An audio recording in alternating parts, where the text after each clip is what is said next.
Hello everyone, it's Hannah here from Virtually Fluent. Today we're looking at a really important intermediate grammar topic, which is connectives.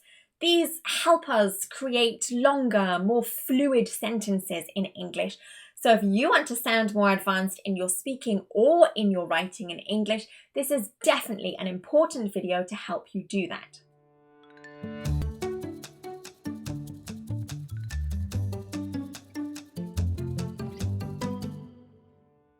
So we're going to start by taking two totally separate sentences. I am happy, she is sad. Now what we want to do is, rather than sounding like a robot, I am happy, she is sad, we want to make this sentence more fluid and we want to add a little word to connect both of these words together. This is a connective. In this example, we're going to add in but. I am happy, but she is sad. A much more fluid sentence, and it sounds a lot more high-level English too. Now, when we talk about connectives in English, we have three different types, and these are important because the grammar rules for the three different types are obviously different. So we have coordinating conjunctions, we have subordinating conjunctions, and finally we have conjunctive adverbs. So let's learn what all of these are, look at some typical examples, and learn the key words that will help you use connectives in your English conversation or written English. Now, the reason that we use coordinating conjunctions is because we have two totally separate independent clauses that could exist by themselves. I could easily say, I am happy, full stop, a nice sentence. But I could also say, on a totally different day, she is sad, full stop. Again, they don't depend on each other and they are two totally separate conversations almost. But what is important is that both of these sentences have equal importance in this particular sentence. One is not more important than the other. They both have the same level of meaning, the same level of importance. That is when we can use a coordinating conjunction. Now, most teachers will explain that the typical coordinating conjunctions are the fanboys. This is just to help you remember the coordinating conjunctions. So we've already seen this example, I am happy, but she is sad. That little word but is a coordinating conjunction. But it doesn't just have to be phrases that are connected, it could be individual words. Only coordinating conjunctions can connect two individual words together. Again, they must have equal importance and be of the same grammar form. For example, two verbs, two adjectives, two nouns, such as she is tall and pretty. Now, something that's really clever with coordinating conjunctions is if we have two separate sentences and the subject and the verb is exactly the same in both of these, we don't want to repeat ourselves. By inserting a coordinating conjunction, we can easily eliminate both the subject and that verb from the second sentence. So rather than my dog is small and my dog is cute, very wordy, we can just say my dog is small and cute. And the final thing I want to point out about coordinating conjunctions is that generally, certainly here in the UK when we're taught how to use these words, we're generally taught not to start a sentence with them. Now, there's not really a grammar rule that tells us this is grammatically incorrect. It's just a little bit frowned upon. So most people don't recommend starting sentences with a coordinating conjunction. Now, our second type of connective is a subordinating conjunction.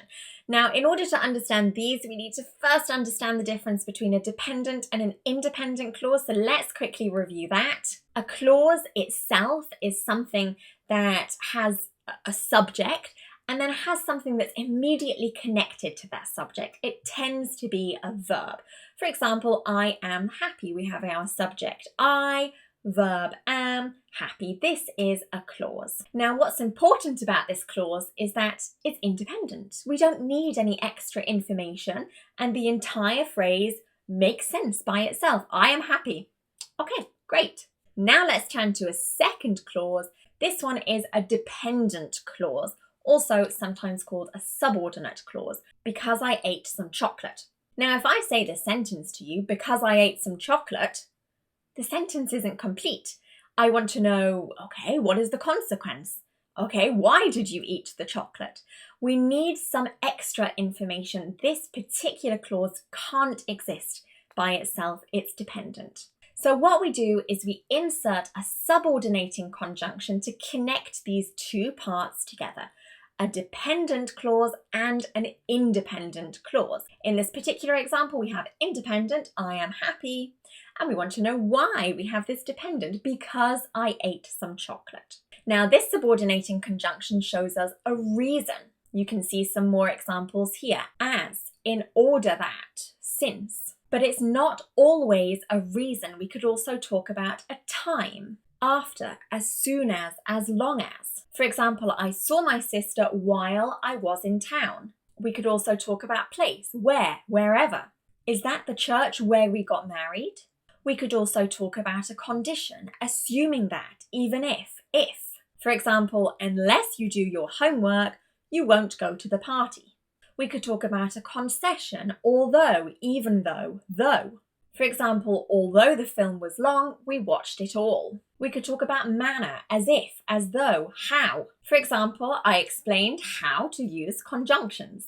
So you can use any of these subordinating conjunctions to connect a dependent and independent clause together. And what you'll notice in all of these examples is that we don't require any extra commas or semicolons. They are just nicely inserted in between that dependent and independent clause. Now, the final type of connective is a conjunctive adverb. Let's take this example. I failed my exam, therefore I cannot progress to the next level. Now, our conjunctive adverb here is therefore. Now, we use a conjunctive adverb to connect together, again, two phrases. Now, this time, both of the phrases are also independent, so not like subordinating conjunctions, but they don't have equal importance. One is slightly more important than the other, or one changes the definition or the meaning or the manner of the other. That's the function of an adverb in English. So that's also why they are different to coordinating conjunctions. And we have loads of conjunctive adverbs that we could use. We could provide additional information. Additionally, also, besides. For example, the house was huge. Additionally, there was a swimming pool. We could talk about a logic or a sort of cause and effect relationship, as we've already seen. Accordingly, as a result, consequently. We've already seen this example. I failed my exam, therefore I cannot progress to the next level. We could provide sequence. After, first of all, secondly. For example, I will do my exam. Following this, I will enroll in the next course. We could provide comparison, also equally comparable. For example, I'm bad at maths. Likewise, my best friend is not so good. We could provide contrast, granted, however, instead.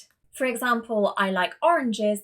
However, I prefer apples. We could provide an example. For example, for one thing, for instance, such as I like fruits. For example, bananas, apples, oranges.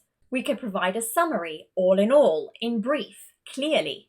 If I'm explaining lots of grammar rules to you, and then I could say, all in all, English grammar is quite difficult. We could provide emphasis, again, anyway, certainly.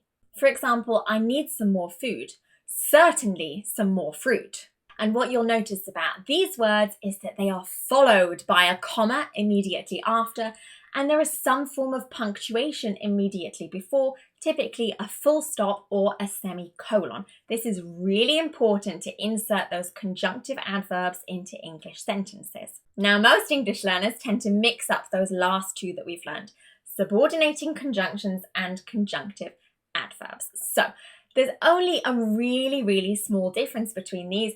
Basically, when you learn a new connective, I kind of just advise learn which kind of word it is and then learn how to use it correctly in sentences. So let's take this example with a subordinating conjunction. Although the film was long, we watched it all. Now, what happens if we eliminate a subordinating conjunction from the sentence? In order to make it a grammatically correct sentence, we have to insert a full stop into the middle, capitalize the second phrase, and make them two separate sentences. The film was long, full stop, capital letter, we watched it all. So we've had to slightly alter the sentence in order for it to make grammatical sense. With a conjunctive adverb, for example, it's slightly different. Remember this example, I like oranges, however, I prefer apples. If we eliminate that conjunctive adverb, however, the sentence is totally fine. We don't need to make any changes. This is because the phrases are not so strongly connected to their conjunctive adverb when we use a conjunctive adverb.